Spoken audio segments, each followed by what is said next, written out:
गंमत केली एका माणसाची. काही काम करतात की नाही. मला वाटलं कोणी अतिरेकी बितिरेकी आला की काय. किती घाबरले मी. दुसरं काही सुचतच नाही वाटतं तुम्हाला. अगं तुझ्या या सौंदर्यापुढे मला दिवस होता काही सुचत नाही ते बघ.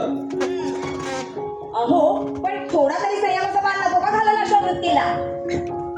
अगं उर्मिले, पूर्वजासारखं भासणार आणि माझ्यापासून दूर पळून पाहणार हे सू असं अचानक हाती आल्यावर कोणता मूर्ख संयम पाळेल. आणि हे बघ उर्मिले, या सुखसारखा डुबताना मला कोणतंही भान ठेवायचं नाहीये. सुखसारखा डुबताना बस बस बस.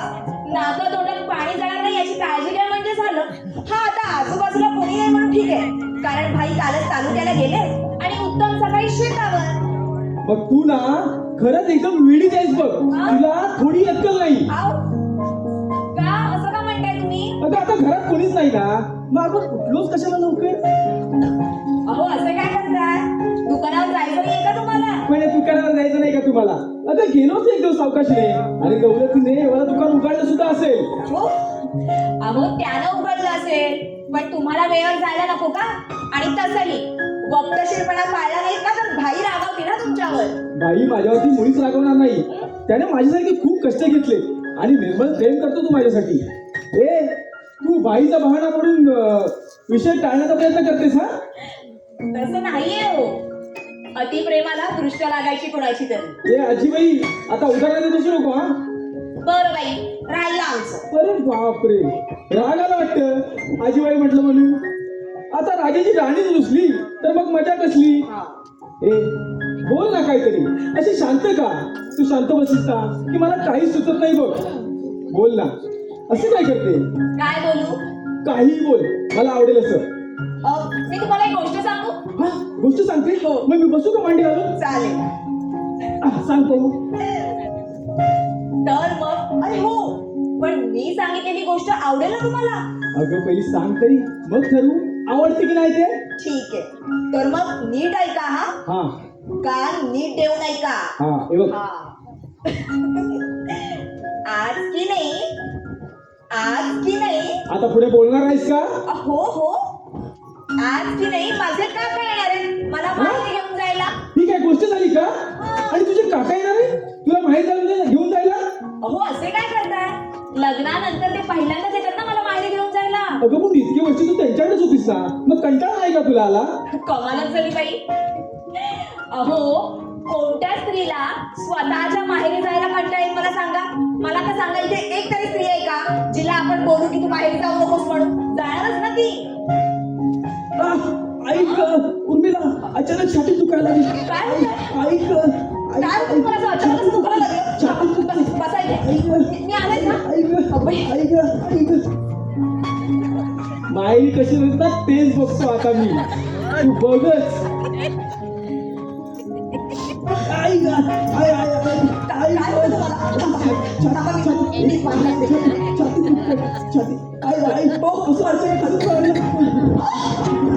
अहो काय करता हा थोडं कोणी बघेल तरी. आता समजलं मला तुमच्या छातीत कोणती कळ आली होती ती. पण यापुढे मात्र ना मी तुमच्या ढोंगाला मुळीच फसणार नाहीये. बघा पश्चिल हा. मुळीच नाही. आणि बघा आत्ताच चालले मी माहेरी. नको नको उर्मिला असं करू नकोस.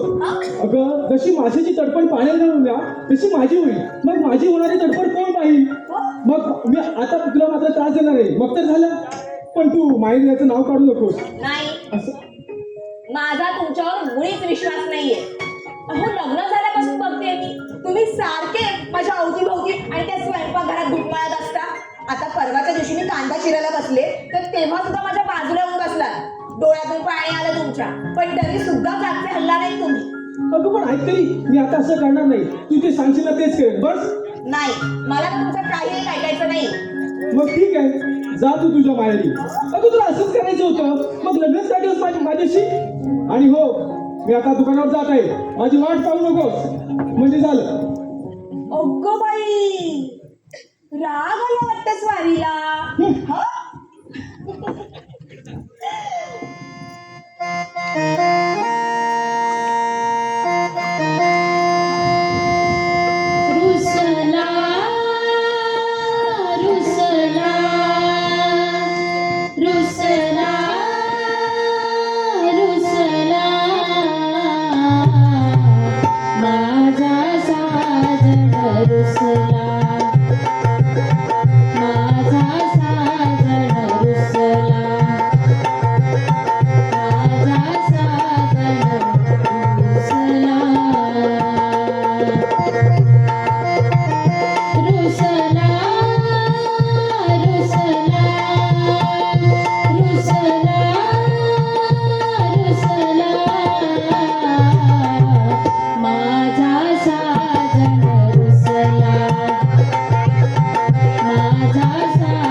आणि तू माझा राजा.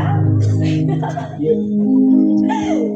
चला म्हणजे माहेरची थाप चांगलीच पचलेली दिसतीये.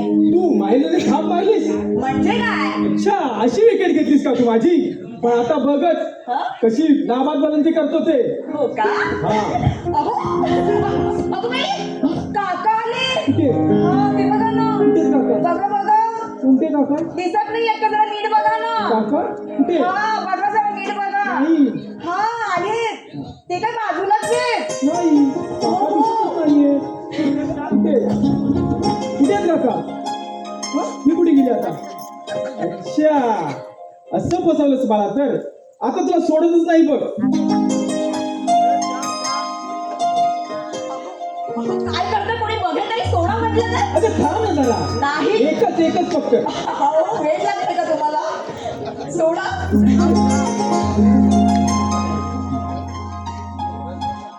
अगं पण चला, सावड फुटले. बरं, संध्याकाळी लवकर या. मी ठीक आहे, दुकानावर जातो. हो, मी वाट बघेन तुमची. अगं मग जातच नाही ना. नाही नाही, नको नको. चला, आपल्याला वेळ जायला हवा ना दुकानावर. चला चला चला. गुड बॉय, चला. हा, हे काय अजून गेला नाही तुम्ही? अगं आज जातच नाही ना मी. राहतो ना घरी. काही गरज नाही. अगं आज रविवार आहे ना. नाही नाही, आज सोमवार आहे. विसरला का? सांगतं. मी म्हटलं ना, चला निघा. अरे निघा राहू दे म्हटलं ना. ना. अरे राहू दे ना गं. अहो चला. आता नको, आज घरी कोणी नाही. हो का? हो. पण मी संध्याकाळी सांगितलं लवकर यायला. मग आता निघायला हवं ना. चला निघा. बाय.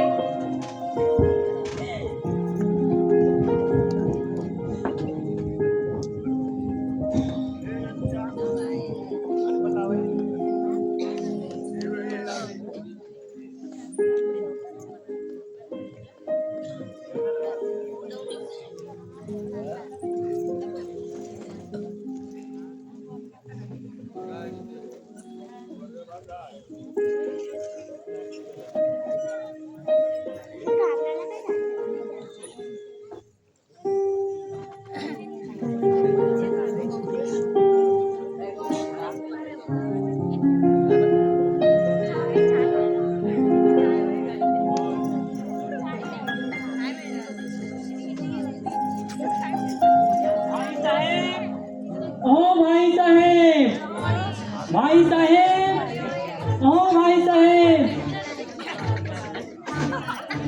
अरे वा, इथे तर सगळा शुकशुकाटच दिसतोय. नवीन जोडपे हरिमूनला गेलेले दिसते बाहेर. आणि आमच्या मागच्या ग्राहकाचा सुद्धा कुठे पत्ता दिसत नाही.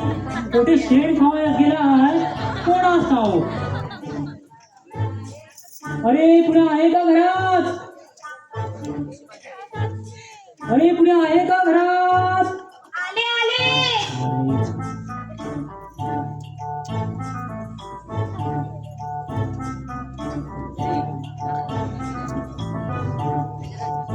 अरे पुढे आहे का घरात?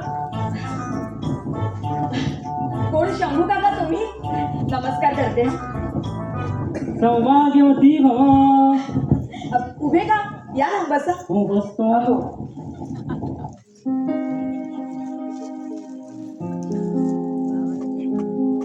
म्हटले घरात कुणीच कसे दिसे ना. आता इथं येण्याची चोराची पिशाच नाही म्हणती, नाही तर एव्हाना चोरी झाली असती. तर मग बाकी तुझे कसे चालले आहे ते सांग पाहू आधी. छान चाललंय काका. अगं काळे मामा भेटले होते वाटे. म्हणाले उर्मिलेला भेटून ये, म्हणून वेळात वेळ काढलो हो. कशी चौकशी करावयास. मग बाकी सुखात आहेस ना? हो, अगदी सुखात आहे मी. नशीब काढलंस हो मुली. हो. अगं तुझ्या आई वडिलांची पुण्याई थोर म्हणून अशी मोठ्या घरात आली. खरंच. मग बाकी नवरा काय म्हणतोय तुझा? अगो बाई, लाजतेस की काय? नको सांगूस हो. तुझ्या लाजण्यातच आले माझे लक्षात सर्व काही. आता आज जा पाहू आणि एक कप दुधाचा चहा घेऊन ये पाहू. अरे हो अगदी हक्काने मागतोय हो. हो तुम्ही निवांत बसा, मी पटकन तुमच्यासाठी चहा करून आणते. हो. हा, आले. हरी हरी हरी हरी. वाटतं सकाळची न्यारी. हा? आली वाटतं राहूची स्वारी. काय रे उत्तमा, कोठे गेला होतास? पाणी लावायला. रांडेच्या पाणी लावायला. म्हणजे पावल्या वेळात हजाम तुझा करतोस की काय? आता पहिली तुझीच भाजून टाकू काय? काय रे? शेती. अरे अरे अरे. मग काय दिला? पाणी शेतीला लावायला गेलो होतो, तो कुणाच्या दाढी होता. अरे माझे उघडपणे बोलावयास काय रे झाले तुला? आता उघडपणे बोलणं कळलं ना तुला? हो हो, चांगलेच कळले. मग आता हो बघू बाहेर. हा, माहेर का म्हणून अगदी मालकासारखे फरमान सोडतो असते. धनी राहिला बाजूला आणि पांडुरंगात माझा कुत्रा सोडला बघ तुझ्या अंगावर. मग होतं तुझं कमरेत राहायचं नाही तुझं. पुरे पुरे हो, मोठा शहाणाच आहेस तू. चहा घेऊन मी निघतोच कसा? अरे तवाच डोंगल्यासारखा चिकट नाही बघ. अरे दुधाची चाय पाहिजे म्हणून थांबलंस काय इथं? साला, पैजो. अरे आता झाले चुकता तर भाई साहेबांचे होईल. अरे तुझे अरे तुझा किस्सा काढण्यासाठी तोड काय रे करतोस?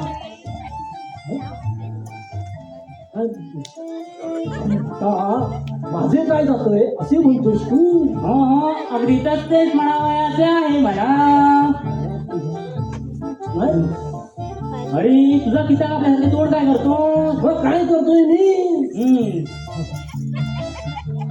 मग आधी वर जा आणि विचार माझ्या बापसात. हा? काय ते? काय ते? अरे भोसडीच्या, मला तुझ्या बापाला विचारण्यासाठी वर जायला सांगतोस की काय? हो, अगोदर माझ्या बापसाच विचार, मग वर जा तू. माझ्या मरणावर टाकलेले की झाडच आहेस तू. अरे तू हे माझे असे मरण इच्छितोस, यासारखे तुझे पाहतच नाही हो जगात. आता समजा तुझ्या गाठवाडीने माझे माहीत काय बरेवाडी झाले, समजा मी मेलो तर माझ्या नाऱ्याचे कसे होईल रे?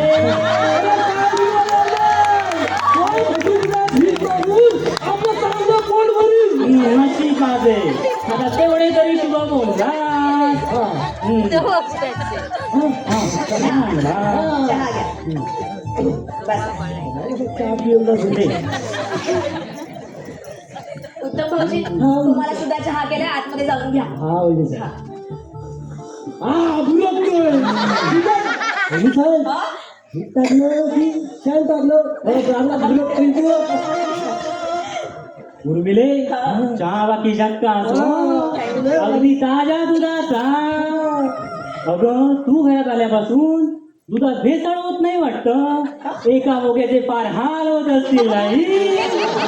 उद्या भटा आता तोंड सांभाळ. थांब, आता कालच हुंदीर बांधून ठेवलाय आतमध्ये. काय तुझ्या शेंडीला हुंदीर बांधला ना तर नावाचा उत्तमच आहे. आलोच मी. खरंच तुम्ही राहायला गेलेत की काय? काय म्हणते? देवा. अरे बापरे, उंदीर.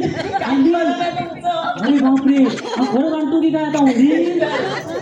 थांबा थांबा, कळेल आता. हो. उत्तम भाऊजी. हा हा हा. आपण हुंदीर आणतोय.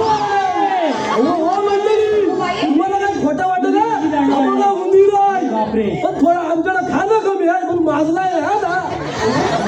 तुझ्याला शेंडीला हुंदीर बांधतो. बापरे, शेंडीला? अरे बापरे, नाही तुझ्या शेंडीला हुंदीर बांधला. बस बस. अरे बापरे, बापरे बाबा. शेंडीला तुला हुंदीर बांधतो.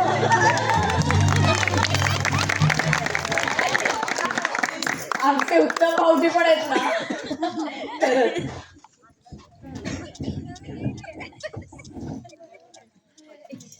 माझ्या बाबाची किल्ल्या गिरत होते नाही मोकळा बघायला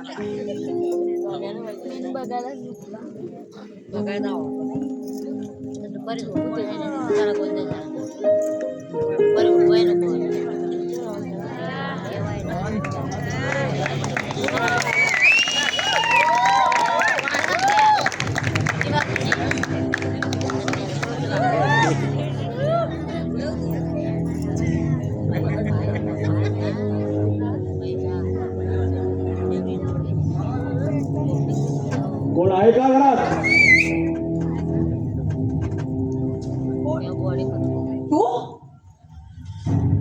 का दचकलीस का?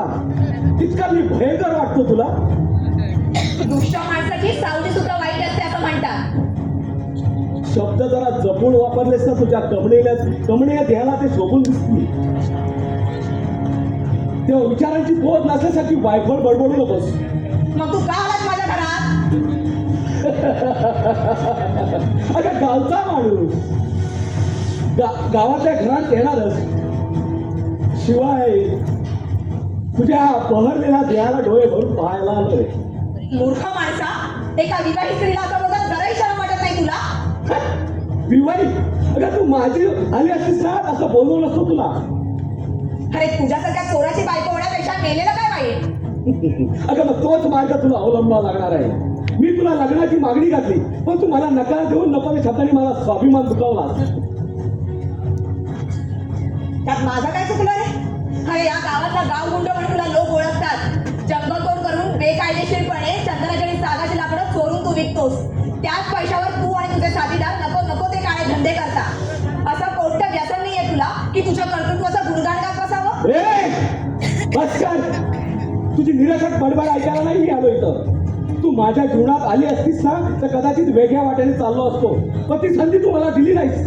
मला नाकारलंस. मला माझ्या लग्नाला नकार देऊन मला झिडकारलंस. योग्य तेच केलंय मी. तुला चांगली ओळखून आहे मी. अरे अंगाला चुनापासून आलेला कावळा आहे तू, कावळा. तुझ्या अंगी राजहंसाचे गुण कुठून येणार? अगं कोण कावळा आणि कोण राजहंस ते कळेलच तुला लवकर. फक्त माझं उद्दिष्ट साध्य होण्याची वाट बघतोय मी. कसला उद्दिष्ट आणि कुठली वेळ? ते कळेलच तुला काही दिवसात. माझं मन पायदळी तुडवताना माझा विचार नाही केलास तू. कायमची जखम केलीस माझ्या हृदयावर. त्याचे परिणाम कसे भोगावे लागतील ना हे पक्क लक्षात ठेव. अरे जा रे जा. मी पूर्ण सुखी आहे माझ्या या घरात. तुझ्यासारख्या कावळ्याचा शाप बाधणार नाही माझ्या सख्खी संसाराला. अगं त्याच कावळ्यासाठी सुद्धा प्रतीक्षा करावी लागते माणसाला. अरे अमृत मासाच्या पिंडाला स्पर्श करण्यासाठी प्रतीक्षा करावी लागते त्याची. त्याचवेळी कावळ्याच्या नामी स्वभावाची किंमत कळते. एक दिवस लक्षात ठेव. एक दिवस माझ्याच आश्रयाला यावं लागेल. त्याच वेळी माझी किंमत कळेल तुला. का असं का म्हणालास तू? याचं उत्तर मी देणार नाही. मग आणखी कोण देणार आहे? इथं देव माणसाची बुरखा बांधली इथली माणसं. भाई देशमुख एक नंबरचा वाचनादी. रुपेश, अरे कुणाबद्दल काय बोलतोस कळतंय का तुला? ज्यांच्याबद्दल हे उद्गार काढलेस ना त्या माणसाला या समाजात या गावात किती मान प्रतिष्ठा आहे ठाऊक आहे का तुला? अरे तुझी तर लायकी सुद्धा नाही त्याच्या पायाजवळ उभी राहण्याची. उगाच स्वतःच्या स्वभावावरून दुसऱ्याचा अंदाज बांधू नये माणसाने. आमचे बाई खरोखरच देव माणूस आहे. अरे देव माणूस. अरे देव माणूस त्या मात्र देव माणूस. तू मात्र सावध म्हणू नकोस. तो एक वाचनाधीश आहे. बायका लागतात त्या वाचण्यापूर्तीसाठी. रुपेश, हे बघ बाईंबद्दल मला भांडेल काही आहे काही नाहीये. तेव्हा तू जातो माझ्या घरातून. अगं मी जाणारच आहे ग. पण जाता जाता सावध करतोय तुला.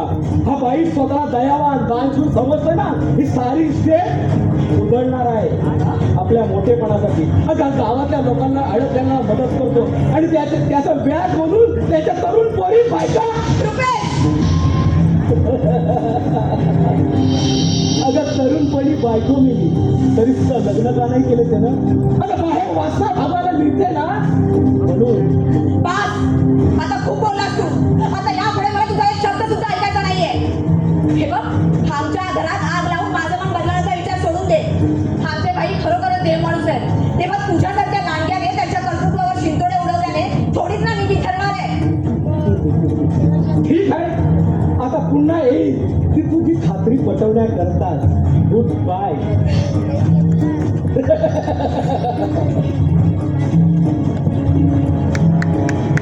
अरे जा रे जा. गाव करणारा ढोंग गावळा तू. दुसऱ्याचं वाईट करण्यापलीकडे दुसरं कुठलं चांगलं कार्य होणार आहे मेल्या तुझ्याकडून. हलकट नालायक झाला. आमच्या सुसंस्कृत घरात असंतोषाचं विष काढून स्वतःचं उद्दिष्ट साध्य करू पाहतोय. पण नाही, यापुढे इथं वाऱ्याला सुद्धा येतं कामा नये असला नीच माणूस. आता भाईंना सांगून ना या माणसाचं आमच्या या घरात येणंच बंद करून टाकायला हवं. त्याशिवाय ह्याला कळणार नाही. देवा, या राक्षसी माणसापासून सदैव माझ्या घराचं रक्षण कर. तुझी कृपादृष्टी सदैव माझ्या घरावर ठेव, माझ्या घरातल्यांवर ठेव. आता तुझाच आधार आहे मला, तुझाच आधार.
मला साला ढुंगणास पाय लाव. अहो माझी मस्करी करतो साला आणि मला म्हणतो अहो दुधात पाणी मिसळतो म्हणून. साला मला ढुंगणास पाय लाव. वैनीनू वा वैनीनू काय म्हणताय उत्तम भाऊजी? अहो बाहेर या, तुम्हाला एक गंमत सांगितलीस ती. अभय आले. हा हा अरे तुम्हा हा कसली गंमत अहो आणि कोणाला सांगतोय इथं तर कोण दिसत नाहीये. अहो आपल्या शंभू भटाची गंमत. शंभू गटाची त्याचं काय झालं? अहो तो माझी मस्करी करत होता ना, मग त्याची मी पाय घेतली. मग पुढं काय झालं? अहो पुढं अहो तो पुढं आणि मी मग अहो पळता पळता त्याचा पाय सगळा शेणात पडला व सगळं शेण त्याच्या धोत्र्यात लागला सगळा पातळ झाला. बाकी तुम्हा दोघांची ना पोरखेड बनवून जात नाही तर खरं. अय्या भाई तुम्ही केव्हा आलात? हा काय आताच येतोय. त्या उत्तमची गंमत ऐकत बसलोय. बरं तुम्ही बसा, मी पटकन चहा करून आणते तुम्हाला. हा आले. नको नको. हा अगं प्रवासामध्ये झालाय 2 वेळा. बर.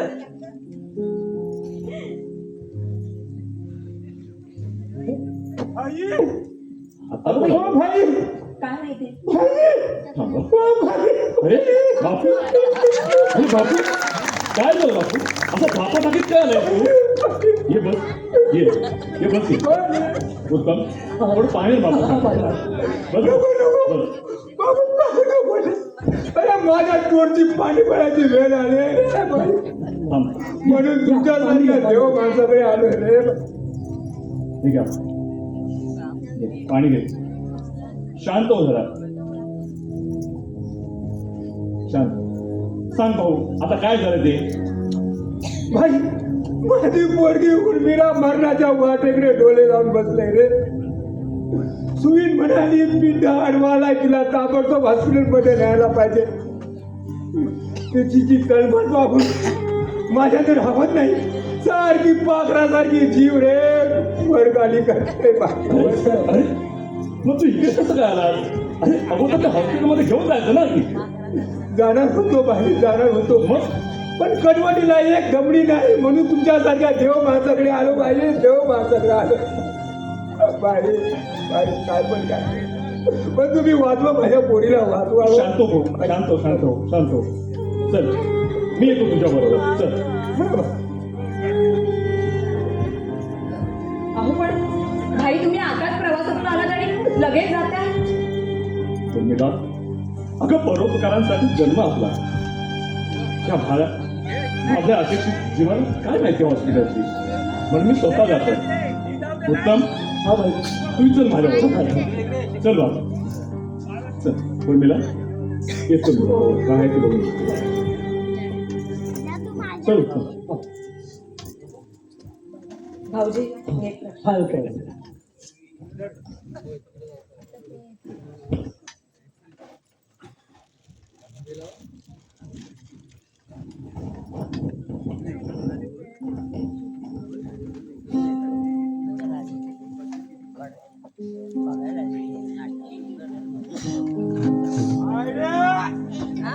ए भाई रे. अरे कुठे गेला तो लाईन का बाहेर रे. अरे बाहेर रे चालल्या बाहेर. अरे बाहेर रे. आले आले. कोण आहे? कोण तुम्ही? मी सदो सदू? कशासाठी आला तिथे? या भाईला जाब विचारायला आलोय. काय? आमच्या बाईकला जा. कसला का विचारणार आहेस तू? अरे त्याने पैसे दिले माझ्या बायकोला. काय? अरे कोण लागतो भाई तिचा? तुझ्या बायकोला पैसे? हा हा आज सालेला मारून घराबाहेर काढली. पण तुझ्या या धीरानं त्या भायड्यानं तिला पैसे दिल्याचं समजलं एका माणसाकडून. साला माझ्या बायकोवर वाईट नजर ठेवून आहे तो भायड्या. सदू तू काय बोलतो? शुद्धीत बोलतोयस का? अरे अर्धी बाटली संपली आणि ही जर अर्धी बाटली घेतली तरी पण मी तेच बोलणार. साल्याला माझी बायको बाहेर आहे. सदू कुठे गेला तो भायड्या? बाहेर गेल्यात ते आले ना की मग ये. आता मी इथून जा. अरे जा कशाला? त्याला जाब विचारायला आलोय. बायको माझी आहे का तुझी आहे ती सांग. हे बघ दारूच्या आधी जाऊन वाटतं ते बनवू नकोस. एकदा सांगितलं ना ते आल्यावर ये. चला तरी इथून. हा हा अरे जातो घाबरती द्या त्याला. आणि जर का साला वाटे भेटला तर त्याची साल्याची 32 आउट करून टाकतो. साला लाडगा कुठचा, साल्याला माझी बायको पाहिजे काय, साला भेटून त्या रस्त्यावर नाही सला त्याला आडवा केला ना तर नाव सांगणार नाही समोर आहे. आता निघतोस का? आवाज नाही करायचा, सबो आहे. कोण? सबो आहे. स्वतःला नीट चालता सुद्धा येत नाही का, धड उभं सुद्धा राहता येत नाहीये आणि आमच्या भाईंना मारायच्या गोष्टी करतोय.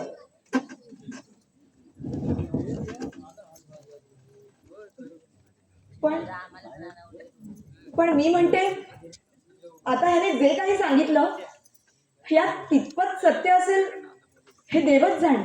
आता देव कशाला सांगायला हवा, मी सांगतो ते खात्रीपूर्वक खरं आहे. तू पुन्हा माझ्या घरात का आलास? तुला वेळीच सावध करायला. अरे पण माझ्या सुखी संसारात नाक उचलत तुला सांगितलंय कोणी? ऐक उर्मिला, मी तुझ्यावरती एकतर्फी प्रेम करत होतो. त्याच प्रेमापोटी पण तुला सावध करण्यासाठी इथं आलोय. ऐकलंस तर तुझं भलं नक्की होईल. म्हणजे तुला नक्की काय म्हणायचंय? मला सांग, तुमचा भाई कुठे गेलाय? बापूंच्या मुलीला हॉस्पिटलमध्ये घेऊन गेले. बापूच्या मुलीला आणि हॉस्पिटलमध्ये? हो. म्हणजे केलेला पाप निसारायला गेलाय का बाई? कसलं पाप? बापूच्या पोरीच्या पोटात कुणाचं पाप आहे माहिती आहे तुला? कुणाचं? तुमच्या भाईचं. रुपेश! हे सगळं खोटं आहे, साफ खोटं आहे. हे बघ, उगाचच एखाद्याच्या अब्रूवर शिंतोडे उडवू नकोस. आमचं बाई खरोखर देव माणूस आहे. मला वाटलंच होतं, तुम्ही भाईला ओळखता ते फक्त देव माणूसच म्हणून तुला पटणार नाही. पण भाई वाचलेला लाचालेला एक लांडगा आहे, लांडगा. अगं बापूच्या पोरीचं लग्न होऊन एका वर्षात नवरा मेला तिचा. अगं तरुणपणीच विधवा झाली ती आणि त्यात तिच्या असहायतेचा फायदा भाईने उठवला आणि तेच बाप त्याचं होतं म्हणून भाई बापूच्या हॉस्पिटलमध्ये गेला. नाही आता तू जे हे काही सांगितलं त्यावर मी विश्वास कसा ठेवायचा? अगं विश्वास ठेवण्यासारखी अनेक उदाहरणं आहेत.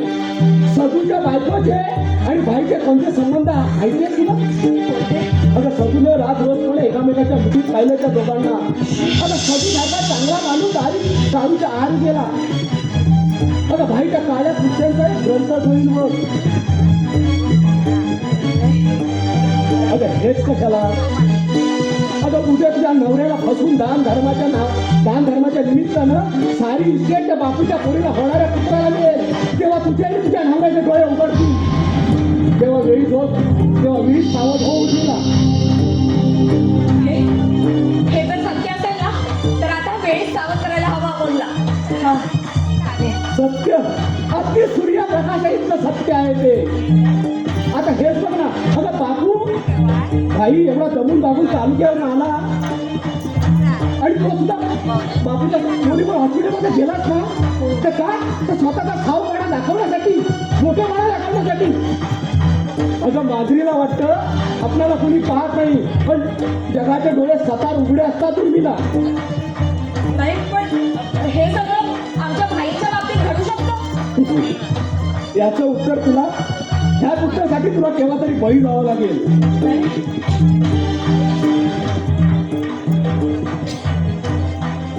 भाई मोठेपणासाठी सारी इज्जत उजळणार आहे.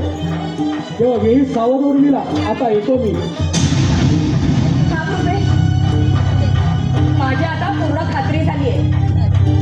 वरून भोळे सांग दिसणाऱ्या भाईच्या कसाब करण्याची आता मला पूर्ण शक्यता पटायला लागली. हे येऊ देत आता, त्यांच्या चांगली कान उघडणीच करते आणि भाईच्या नीच वृत्तीचा ना पाडच वाजून दाखवते त्यांच्यासमोर. अगं पण तुझा नवरा बंधू प्रेमासाठी आंधळा झालाय. तो विश्वास ठेवील तुझ्यावर? का नाही ठेवणार? आता त्यांचे सुद्धा डोळे मला उघडायला हवेत ना. पण माझं नाव मात्र कोणाला सांगू नकोस, नाही तर आम्ही तुझ्या दुसऱ्या कान फाटे आहोत. तेव्हा उर्मिला एक मोलाचा सल्ला देण्यासाठी तिथं आलो होतो. ऐकलंस तर भलं तुझं नक्की होईल. हो. बरं आता येतो मी. नाही बस ना, मी तुला पटकन चहा करून आणते. अगं चहा कशाला? अरे उघड नाही किती. बरं मग निदान ज्यूस तरी घेऊन जा. बस आले. ओके.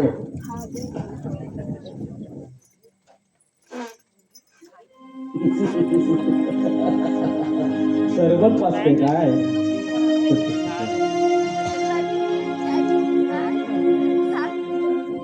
जाळं तर टाकलंच आहे.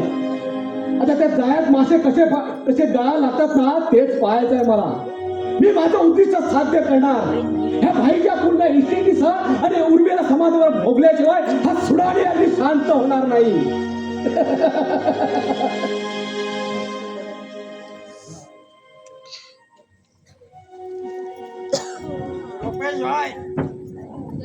रुपेश भाई, अरे आपल्या कामाचं काय एकदम फक्त. मग आमच्या गाडीच्या पेट्रोलचं काय? अरे बाहेर नाक्यावर थांब, तुला दारू आणि गावठी कोंबडीची पार्टीच देतो. रुपेश भाई मला फसवणार नाहीस ना? नाही नाही फसवणार नाही. मग ठीक आहे. आणि त्या शोएब भाटकर साहेबांच्या त्या पोटरीमध्ये जाऊन आज कोंबडीची ऑर्डर देतो. म्हणजे संध्याकाळी मस्तपैकी मेजवानी होईल आपली. बरं येतो मी, उशीर करू नकोस. ठीक आहे. काय आपला टाइम कसा आहे? 7:45. चाल ओके. थांब नाक्यावर आलो.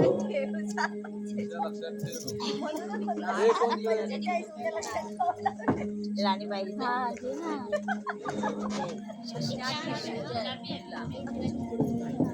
घे. तुला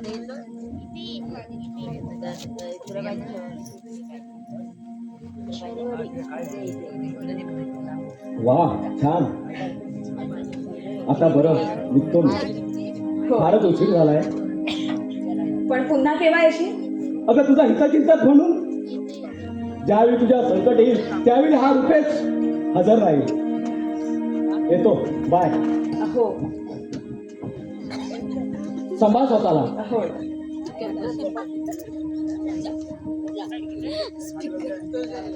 बिचारा रुपेश,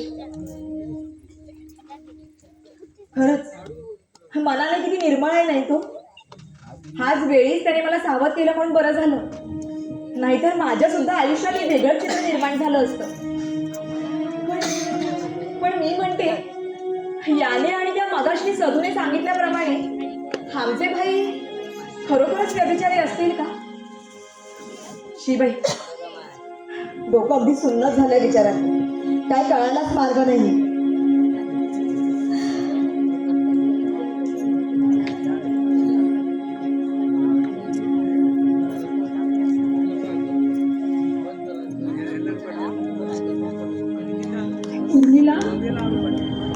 उर्मिला तुझा अधोपात होतोय.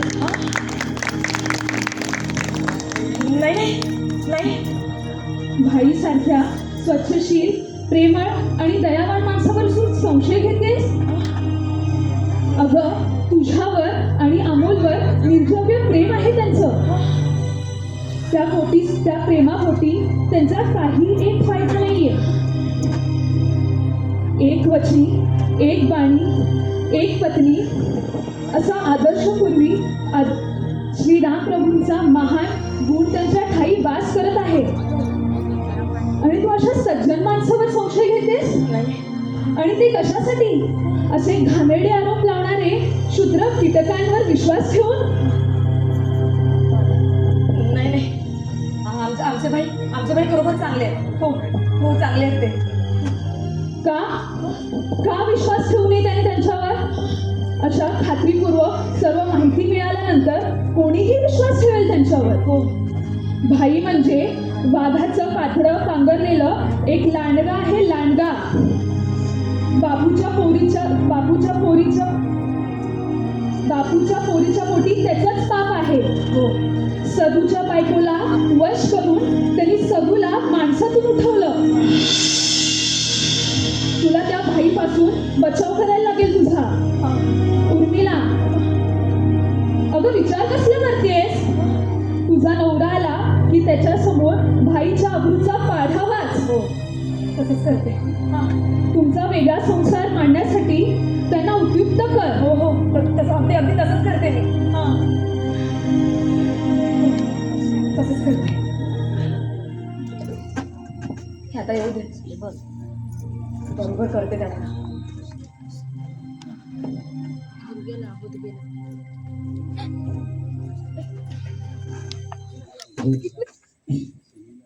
कुठे आहे तो धायड्या?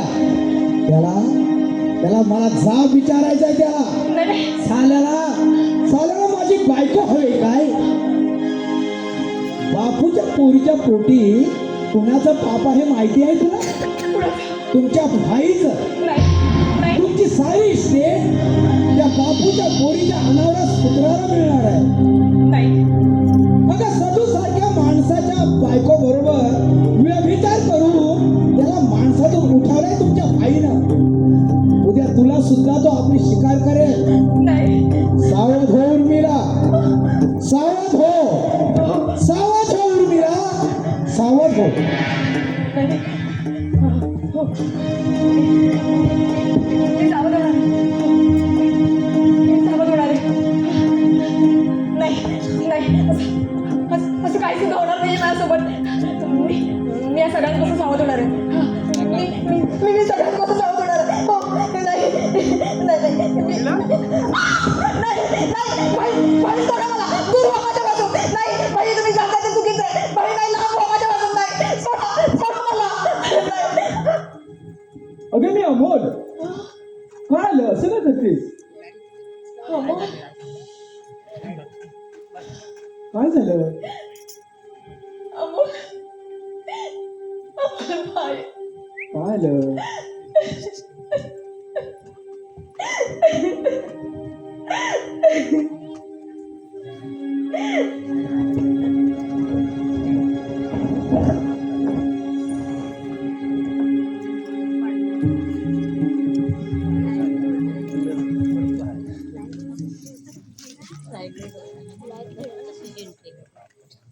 तुम्ही त्यांना जाब विचारणार की नाही? अगं पण तू थांब तरी थोडा वेळ. मला त्याचं काय आहे ते समजू दे तरी. पण असं भाईवर एकाएकी विश्वास कसा नाही टाकू शकतो आपण? म्हणजे माझ्यावर विश्वास नाहीये तुमचा प्रत्यक्ष बायकोवर विश्वास नाहीये. मी काय म्हणतेय, अगं तू चला. शांत राहा जरा पण. मी अजिबात शांत राहणार नाहीये. हे बघा, मी तुम्हाला या घरात राहायला हवं असेल ना, तर आत्ता त्याचा तुमच्या भावाला काय तर सोक्ष करा आणि जा विचारा. अगं हो, विचारू त्याला. पण तू मध्ये आहे, जरा शांत बोल ना. तू शांतपणे बोलू शकत नाही का तू? नाही बोलणार शांत. इतके दिवस त्याने तुमचा फायदा घेतलाय. मी काय शांत राहू? अगं हो, माहित आहे मला. तुम्हाला माझं ऐकायचं नाही, सरळ सांगा, नाही तर मी बाहेर निघून जायचं सांगून ठेवतो. अगं हो, शांत हो. आता आल्यावरती विचारू त्याच्याशी आपण. बोलू त्याच्याशी. मग तर झालं. खरंच विचारणार आहात? हो काय ते सोक्ष आजच लावायचं आहे. हो, आजच. मी अजिबात ऐकून घेणार नाही यापुढे त्या माणसाचं. ठीक आहे चालेल. इतके दिवस त्या माणसाचं विचारा. ऐकाल का? बोलायचं आहे का तुला? भाई कुठे बाहेर चाललायस का? हो, बापूच्या घरी जाऊन येतो. कशाला? त्या पापी वास्तीतून जन्माला पोराला पाहिला? अमोल, अरे काय विचित्र बोलतोयस तू? हे शोभतं का तुला? हे तुला शोभ नाही का जे तू वागतोयस ते? म्हणजे काय म्हणायचं का तुला? आणि आज थोडा बेसूर का बोलतोयस तू? भाई विश्वासाला तडा गेला ना की बेसूर वागावं लागतं आणि बोलावं लागतं. भाई तुझ्यापासून वेगळं व्हायचंय मला. अमोल, काय बोलतोस तू? हे तुला वेगळं व्हायचंय? हो. अरे तूच बोलतोयस ना? अरे कुणी बरोबर तुझ्या हे म्हणणार माझ्यापासून वेगळं व्हायचंय? अरे माझ्यापासून वेगळं व्हायला माझा काही तर संसार आहे का? अरे व्यभिचार आहे ना तुझ्या मनात पण. अमोल, काय बोलतोय? शुद्ध तरी आहे का तू? अरे कुणाबद्दल काय बोलतोय जाणीव करतो आहे का? उर्मिला, अमोल असं का बोलतोय? योग्य तेच बोलतायत ते. हा मला संपत्तीचा वेगळा हिस्सा हवाय. आजपासून वेगळा संसार काढणार आहोत आम्ही. तुमची ना पापी छाया सुद्धा नकोय आमच्या सुखी संसारावर. उर्मिला, तू सुद्धा? अरे काय असं बोलताय तुम्ही? ते स्वप्न तर नाही ना? काय तर म्हणे मी स्वप्नातलं नाही ना. चांगलं शुद्धीदार आणि म्हणूनच त्या पापी वासीतून जन्माला आलाय ना, ते पुढचं ठाऊक आहे आम्हाला. अरे काय बोलताय तुम्ही हे? घरी गाईचा अपूट का सिंचोड ओढत आहे? आणि कोण आहे जमला बाबा? तू आहेस. तू भाई बोलू नकोस. तुझे बाहेर प्रकरण चालले आहे ते सर्व काही माहित आहे मला आणि समजले आहे. सो तुझ्या बायकोवर तुझ्या घाणेरडे संबंध आहेत का? हेही समजले आहे. तेव्हाच सदू बाहेर एवढा दारू पिऊन भटकत असतो. हे तुझं एकच प्रकरण नाही, तू अशी खूप प्रकरण आहे तुझी, आणि याची 100% खात्री पडली आम्हाला. वा रे वा, पुढचं ओळखलं त्या बाईला. कुणी भरवलंय तुमच्या हे मनात?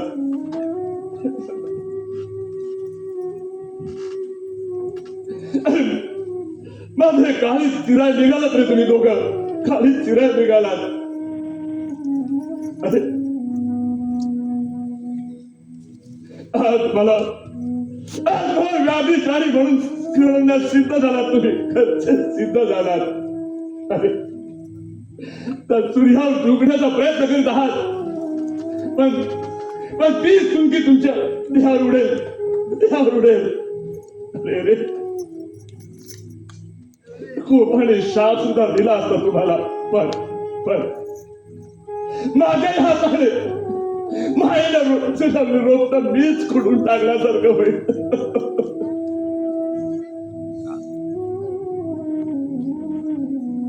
माझ्यावर संशय घेतला तुम्ही.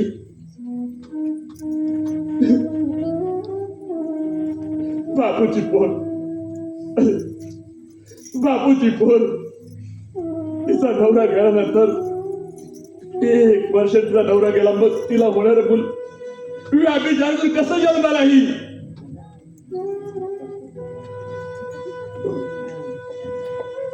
माझ्यावर संशय घेतला तुम्ही. वासना, अरे वासना या शब्दातून उच्चाराला ज्याला विकार वाटतो त्यावर माझ्यावरती संशय घेतात तुम्ही.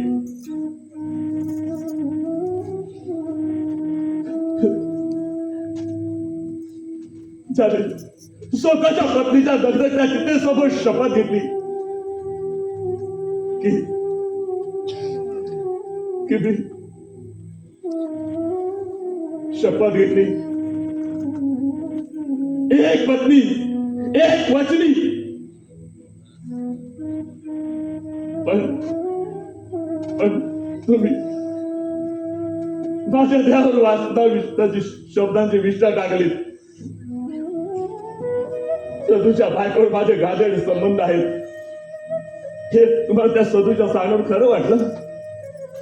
मी तालुक्यातून परत येत असताना सदूची बायको आणि त्याची 2 मुलं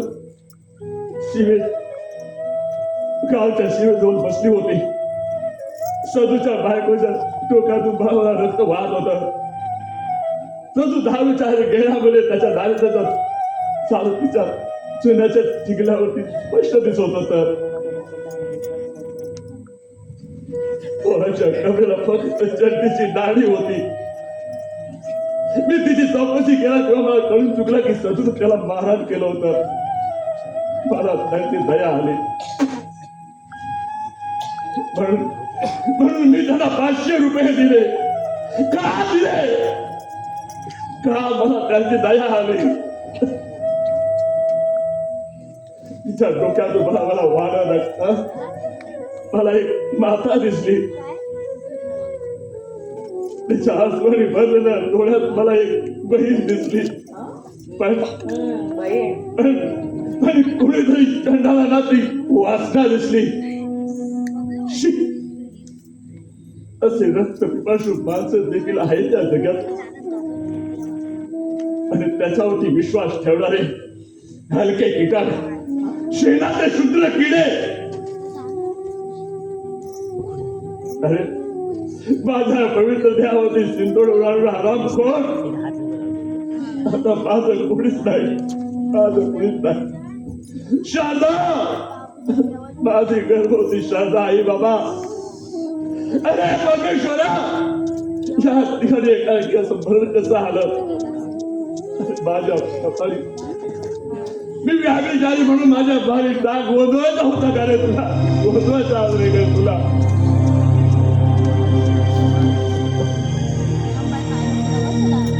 त्यावेळी माझी पत्नी आई बाबा जर मरण पावली नसते तर मी वेगळाच दिसलो असतो.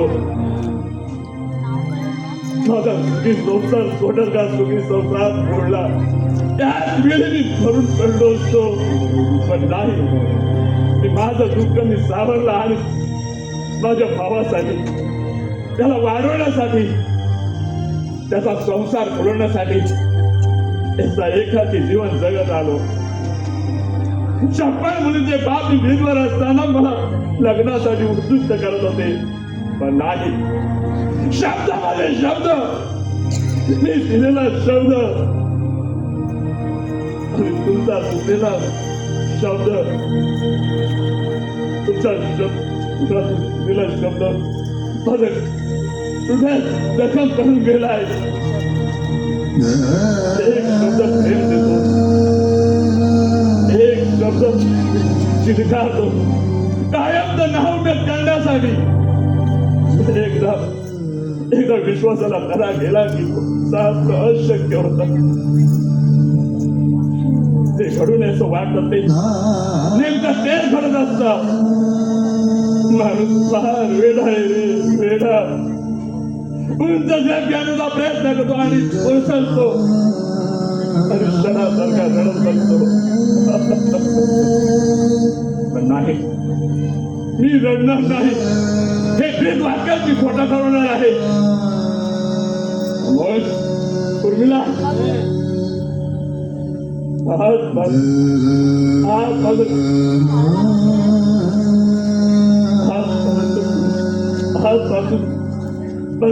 लोणासारखं बुजवलं काय आता पाषाण झालंय. वेगळं व्हायचं तुम्हाला, हो हिस्सा आहे तुम्हाला, हो वा वेगळा आहे आणि काय हिस्सा. मी घरात 2 भाग करणार आहे. माझा वाटा मी स्वतः उपभोगणार आहे. मजा करणार आहे जीवाची, वाचना भागवणार आहे जीवा. त्या वृक्षातून काय वाटेल ते करेल. पण एक लक्षात ठेवा, आजपर्यंत तुमच्यासाठी केलेला खर्च आणि तुमच्या लग्नासाठी उधळलेला पैसा त्या वाट्यातून कपात करून घेणार आहे. नाही भाई, नाही, तो असं नाही करू शकत. तो आमची फसवणूक करतोय भाई. काही फिरायला निघालेला, काही फिरायला निघालेल्या माणसाला योग्य तो न्याय मिळेल. ही सारी इष्ट माझ्या नावावर आहे. अरे मी करीन ती पूर्व दिशा. पाहतो मला कोण विरोध करतो ते. मी इष्टतेचे कागदपत्र घेऊन येतो.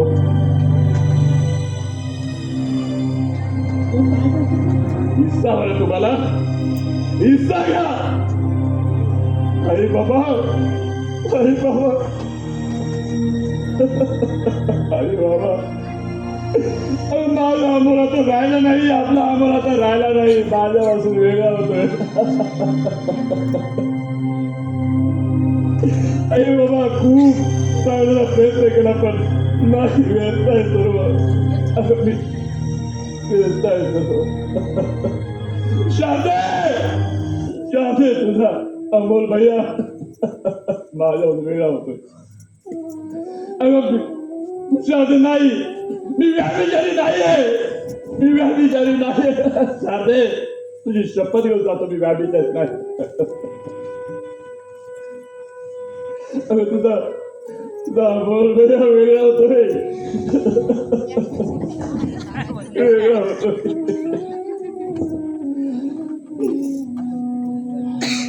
औषधी चिंते ते विष्णु भोजने जनार्दनम सयने पद्मनाभत विवाहे च प्रजापती युद्धे चक्रधर देव प्रवासे ते विक्रम नारायण नुदागे श्रीधर प्रिय संगमे दुःस्वप्ने गोविंदम संकटे मधुसूदनम काले नार शेख भावके जलशाहिनम जलम देवार च पर्वते रघुनंदनम गमणे वामन सर्व कार्यसु माधवम सोड सैतानी नामानि प्राप्तता पडेत सर्व पाप विनिमुक्त विष्णु लोको महिते विष्णु लोको महिते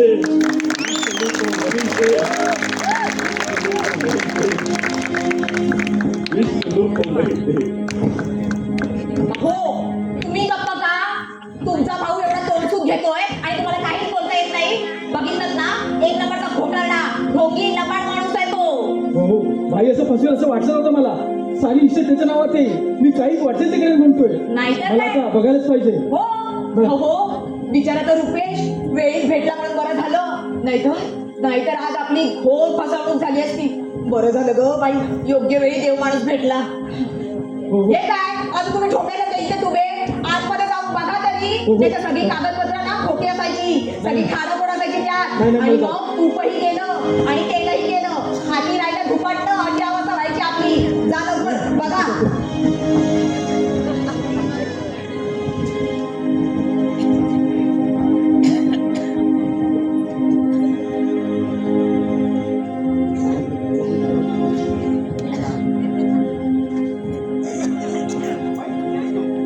माईक बंद करा भाई भाई भाई काय केलं रे तू भाई भाई काय केलं रे तू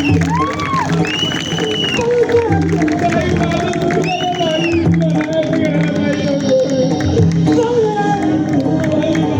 भाई मला केलं तुम्ही काय केलं भाई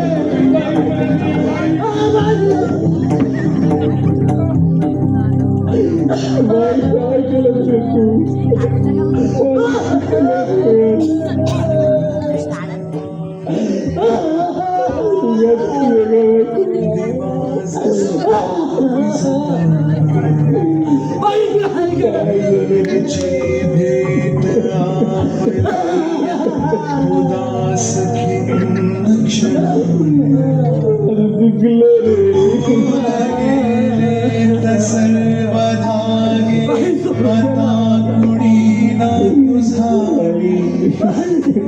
विरून जातील प्राण माझे उद्या नसेल कुठेही जळे हृदय माझे कधी तुझेच जे होते आता कसे तुझ्या या जीवाची महाची